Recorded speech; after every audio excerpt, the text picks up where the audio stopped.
Bonjour, Steve Bannock, président de l'Union de la jeunesse africaine pour le développement. J'ai été invité en tant qu'intervenant à la conférence organisée par l'Institut international de la paix, pour la paix, la justice et les droits de l'homme à Genève, mais au Saïd-Even. Mais malheureusement, pour des raisons ou d'autres, je n'ai pas pu m'y rendre. Du coup, j'ai profité pour vous faire parvenir l'information que je voulais vous transmettre avec mon ami Joël, avec qui nous avons conçu une présentation qui devait être diffusée par mon intermédiaire, par mon entreprise à Genève. Du coup, étant donné je n'ai pas pu m'y rendre, Joël et moi ici, nous allons essayer de vous présenter de manière détaillée la participation de la jeunesse à l'action publique au Cameroun et en Afrique centrale. Donc Joël ici est le secrétaire général du réseau des jeunes leaders des Nations Unies au Cameroun et l'Union de la jeunesse africaine fait partie de ce réseau. Donc nous essayons de créer une synergie au sein de la jeunesse pour pouvoir réellement parler fort, faire des plaidoyers vraiment forts pour l'évolution de la jeunesse et le développement du Cameroun et de l'Afrique.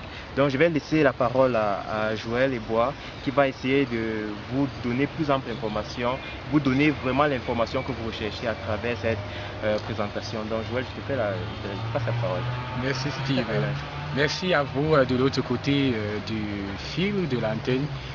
Mon intervention, je crois, Steve a suffisamment présenté qui je suis et le réseau dans lequel je suis secrétaire général. Notre objectif, l'a-t-il déjà aussi dit, c'est de pouvoir fédérer les jeunes afin qu'ils constituent une véritable force pour l'épanouissement, leur épanouissement, pour le respect des droits humains en Afrique centrale, en Afrique, au Cameroun, mais aussi pour qu'ils contribuent efficacement aux objectifs de développement, non seulement du pays, de la sous-région, mais aussi du monde, les objectifs de développement durable.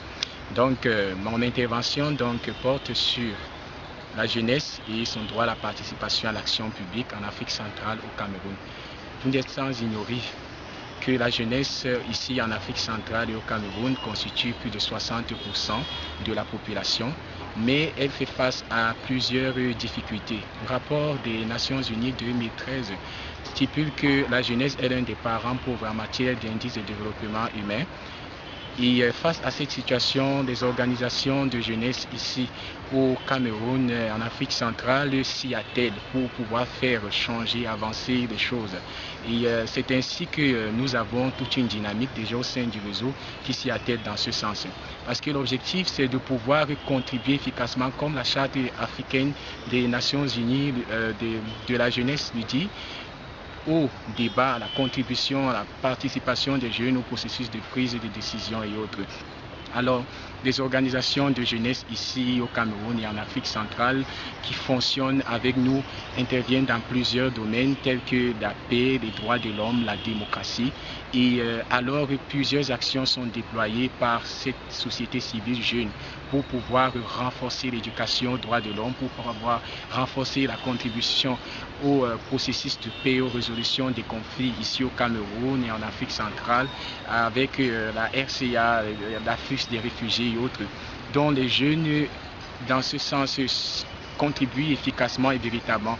Nous menons même des programmes d'éducation aux droits de l'homme et à la paix en milieu scolaire et extrascolaire pour pouvoir sensibiliser, pour pouvoir toucher toutes les communautés à pouvoir œuvrer dans ce sens-là. La jeunesse ici, la société civile jeunesse intervient aussi dans le domaine de la santé et de la reproduction, également dans le domaine environnemental. Le domaine environnemental est un domaine capital pour l'Afrique centrale et pour le Cameroun, compte tenu des enjeux de l'environnement sur le développement durable de notre pays et d'Afrique centrale, dans lequel est situé le bassin du Congo. Nous avons aussi plusieurs dynamiques d'organisation de jeunesse qui interviennent dans les questions culturelles, qui interviennent dans les questions même d'insertion socio-économique et les questions d'emploi. Nous essayons autant que nous pouvons de pouvoir attirer l'attention des décideurs qu'il est important que la jeunesse puisse pouvoir être insérée dans le monde socio-professionnel afin que celle-là participe efficacement et durablement. Nous avons mis sur pied dans ce sens plusieurs programmes, notamment celui d'alternance que nous sommes en train de vouloir développer ici pour permettre aux jeunes aussi bien qu'ils continue ses études, qu'il puisse avoir une situation qui puisse lui permettre de se prendre en charge et de prendre en charge même sa famille, parce que le contexte ici n'est pas le même contexte en Europe. Voilà, ici, nous avons aussi pensé mettre sur pied là un programme compte tenu du fait que le Cameroun est en point à des crises humanitaires et transfrontalières liées notamment au phénomène Boko Haram, tout un programme national de renforcement des capacités à la lutte contre le terrorisme et aussi la promotion de la paix, en fait pour transformer les jeunes en des véritables ambassadeurs de la paix. Les organisations, la société civile jeune au Cameroun et en Afrique centrale est véritablement active sur le terrain. Et la motivation qui se meut au sein des jeunes, c'est déjà le désir de contribuer, l'esprit, le courage, la détermination, parce que les conditions ici ne sont pas toujours les conditions qui sont en Europe. Nous avons tout un engagement de la jeunesse qui fait avec tout ce qu'elle a pour pouvoir être au cœur des décisions, au cœur des politiques de développement. Comme je vous l'ai dit, la contribution de la jeunesse à la participation, dans la participation à l'action publique n'est pas sans obstacle. Elle connaît beaucoup de difficultés. L'une des premières difficultés est liée au contexte socio-culturel africain. Les jeunes ici en Afrique centrale, au Cameroun, sont souvent considérés comme des problèmes. Or, les jeunes sont des solutions, des opportunités de solutions. Et d'après le bref exposé que j'ai à vous faire au départ, vous pouvez comprendre que la jeunesse est une opportunité de solution. Mais cela n'est pas toujours compris. Ça, c'est un premier obstacle que fait face les jeunes ici. Lorsqu'on parle par exemple des questions sécuritaires, les dirigeants n'aiment pas souvent impliquer les jeunes dans les politiques publiques dans ce sens, parce qu'on se dit que les jeunes ne peuvent pas beaucoup apporter. Or, c'est le contraire. D'autres problèmes ou autres obstacles que la jeunesse fait face ici, ce sont les difficultés liées au cadre institutionnel.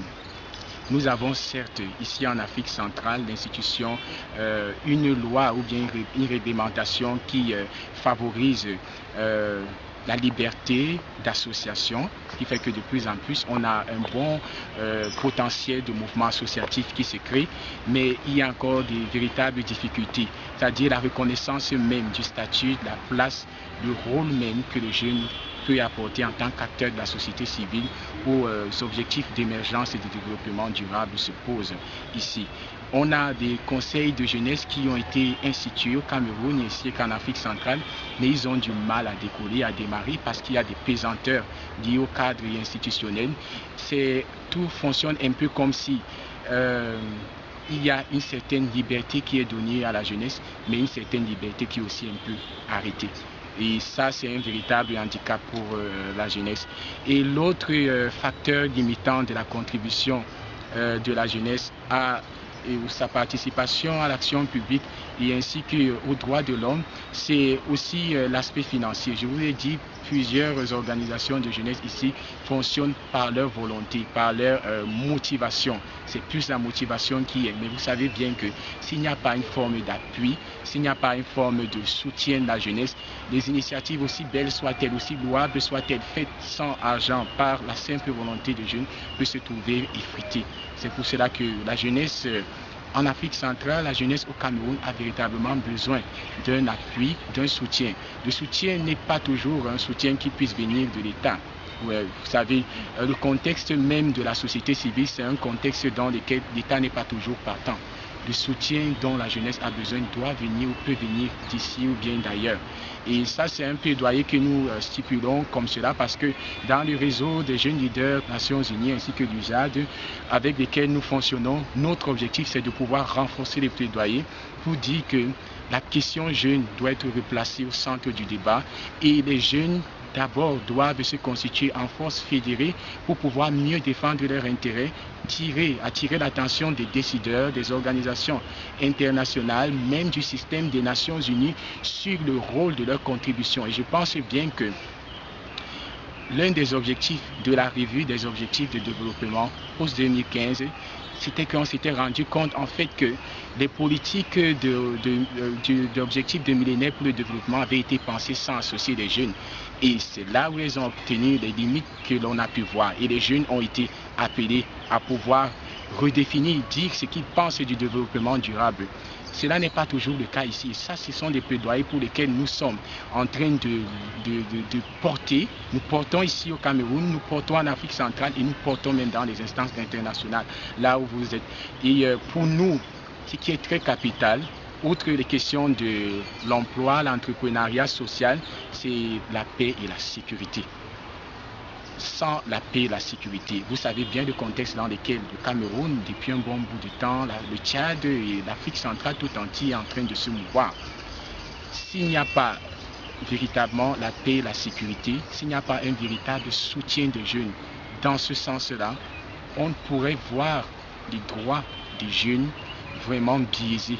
Et le leadership même des jeunes que nous sommes en train de porter au travers déjà de nos différentes actions et au travers de nos différentes relais se verraient donc effritées.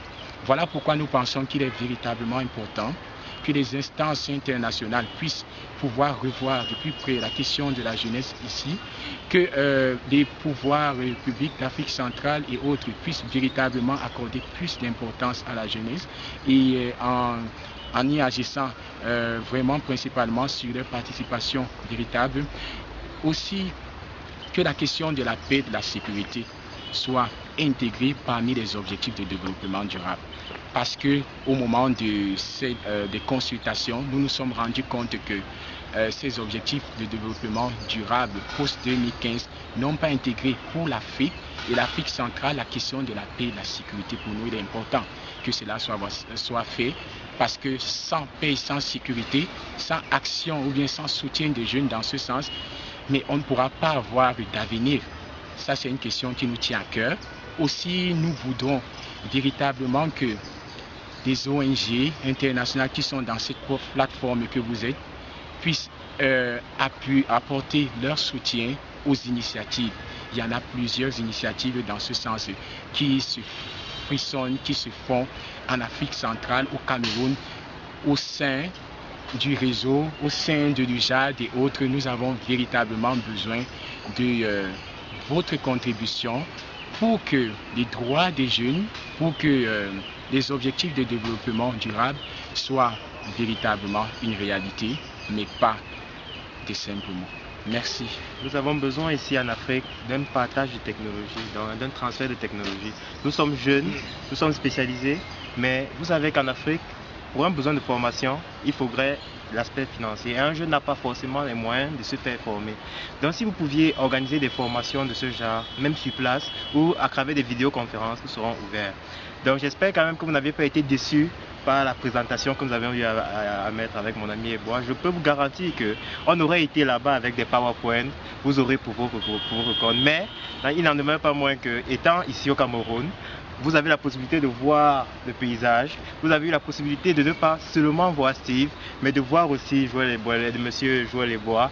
Et aussi, vous avez eu la possibilité d'avoir les compétences de notre cher ami Marien qui est derrière la caméra. Nous vous remercions et à la prochaine. Merci.